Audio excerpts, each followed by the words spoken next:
Now, on today's show, we're going to be talking to one entrepreneur about how she's changed her company's growth curve and the key lessons that she's learned so that you can just do exactly the same thing as well. But the nice thing about today's promo is she's going to be talking about the good bits that you should be putting out. She's going to take away some of the mystery, some of the stuff you shouldn't be doing. My guest on today's show is Kate Lester, founder and CEO of Diamond Logistics. I always say that it took me 20 years to kind of cut my teeth, and as much as I wonder if a Harvard MBA might have shortcut that success, I think to become an expert, and by being an expert I mean I've made all the mistakes in one particular arena, and I deem my arena to be small business.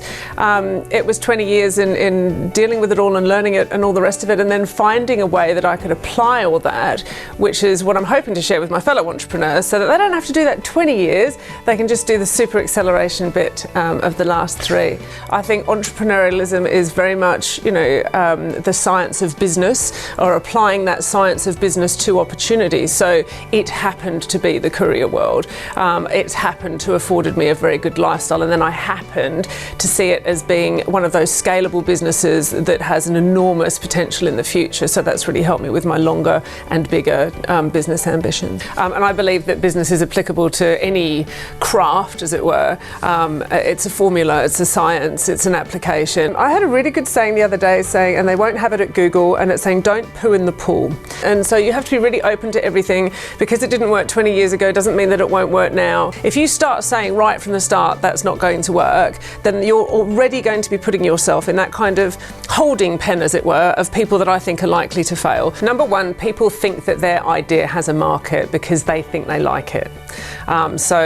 People may think, gosh, I absolutely need that widget, and so they then spend a vast amount of money R&Ding that widget before actually seeing if there's a market for it. The most important thing that all businesses need to do, and the one that I would say 90% miss in its entirety, as did I, by the way, for a really long period of time, was not putting sales at the forefront of all of it. Because you can put a sign up, you can have really nice offices, but if your phone's not ringing and if orders aren't being made and your clients aren't happy and they're not returning, then the reality is that you have no business. So putting sales at the forefront is really important. Making sure your product isn't just, or service is just something that you think you need, is really, really important. And if you want it to scale, it's got to be something which is sufficiently simple so that you can teach other people to do it for you. Otherwise, you will remain the artisan in your business, and you will be always working in it. And then you will just be like an employee, only you won't get sick pay.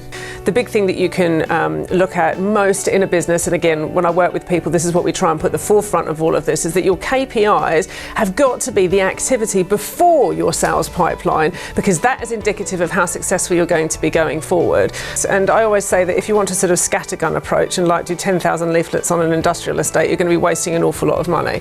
So we look at sectors that would traditionally utilise courier companies. We then find the people that are decision makers within those, and indeed some of our prospecting actually involves going around the industrial estates and actually finding the people that are having receipt of consignments or dispatching consignments at the end of the day. So that would be a fairly strong indicator that they would be courier users. But look at the sector, look at the geography, look at the likelihood of them being able to utilise your services, then find the key decision maker within the business, and then attach your marketing to something that is going to particularly tweak their kind of brain. So we call it defining our client avatar, and you're going to have a different definition as to whether you're approaching a managing director, because they will have different motivators, or a warehouse manager, that will be a different motivators, or a business leader or an HR person. So make sure that your marketing pitch is created around that. Hi, my name is Kate Lester, and I'm the proud founder and CEO of Diamond Logistics.